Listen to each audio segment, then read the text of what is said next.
outrageous. It's very hard to believe because numbers this high just start to lose all meaning.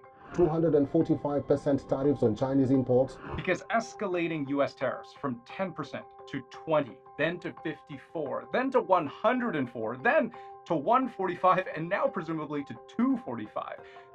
That's for all intents and purposes only a few steps away from declaring infinity tariffs, to which the only rational reply is to say, oh yeah? Well then we're tariffing you infinity plus one. But even a mind-boggling 245% tariff on Chinese goods, if true, it would mean more than tripling the cost on everything that comes into the United States from China, which, for businesses who might spend months or years building reliable supply chains, would represent a seismic overnight shift. So you can understand the fear factor here. And considering the US bought close to $500 billion worth of Chinese goods last year, well, that's a major line item that just got a whole lot bigger, right? But it's not entirely true. Don't get me wrong, 245% is a real tariff applied by the US on China, just not in the way people thought. We can trace the confusion back to a White House fact sheet published on April 15th that was actually primarily about critical minerals and firming up the US supply chain. But buried down near the bottom, a nod to Liberation Day tariffs that spurred more than 75 countries to reach out to discuss new trade deals.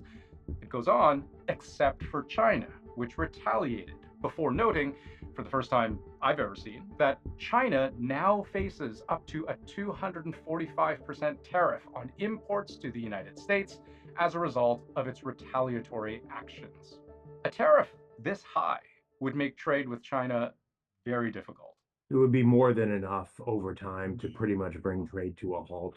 But as debilitating a move a 245% tariff on Chinese goods would be, it fits into a pattern, right? Punishing tariffs on Canada, China, and Mexico. China retaliated immediately, a 15% tax on U.S. coal, 10% on U.S. crude oil. A 34% tax on imports from China. 34% that takes effect on all U.S. goods. Additional 50% retaliatory tariff on China. Retaliatory tariffs of 84%. Tariffs on China to 145%. Tariffs on American goods to 125%.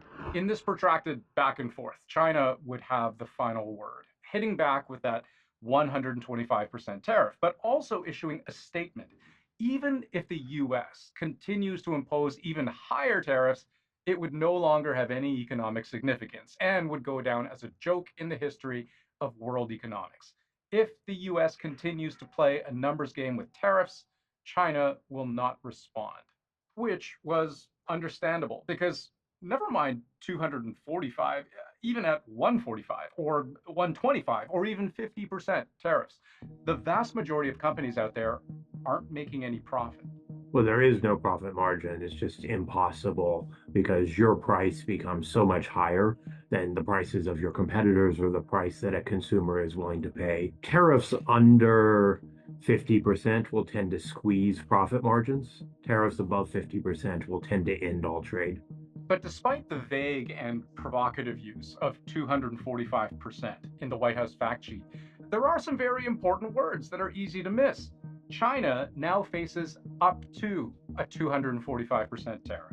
The first Trump administration was defined in some ways by the trade war with China. This is adding to tariffs that were there during the first administration that were largely kept by the Biden administration and have been notched up a couple times under the current Trump administration. So these aren't the first tariffs China's facing? Yes, the 245% referenced in the White House fact sheet. That's not a new tariff. It's simply the highest tariff within an enormous range of tariffs that have been high for a long time. For example, toys, they're tariffed at 145%. Children's books, they're actually tariffed at 0%. And smartphones, among a very lucrative class of items, recently granted an exemption, they're tariffed at 20% right now. But at the extreme end of the spectrum, there are two classes of goods facing a 245% tariff, which is because of a mix of old and new tariffs. Syringes and electric vehicles. The US basically wanted to close off its market to Chinese electric vehicles to allow more space for a domestic electric vehicle industry to take hold. Syringes are a little different. It turned out that in the pandemic, a shortage of syringes kept the US from vaccinating as fast as it otherwise could. So, did Trump just levy a 245% tariff on China? No. And in fact, it's the Biden administration that increased certain tariffs on China that Trump has since added to.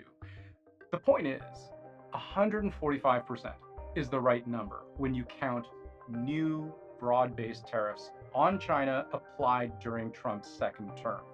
Anything higher than that takes a longer trade history into account and is very much product specific. But does it even matter? Tariffs anywhere near this high all have the same effect, and that is to all but erase the benefits of trade, period. Trump's position is that China needs to make this right. Hundreds of billions of dollars a year they'd make on us on trade. I have great respect for China, but they can't do this. The ball is in China's court. China needs to make a deal with us. We don't have to make a deal with them. And though anything is possible with Trump, this doesn't appear to be a fight he wants to be seen losing.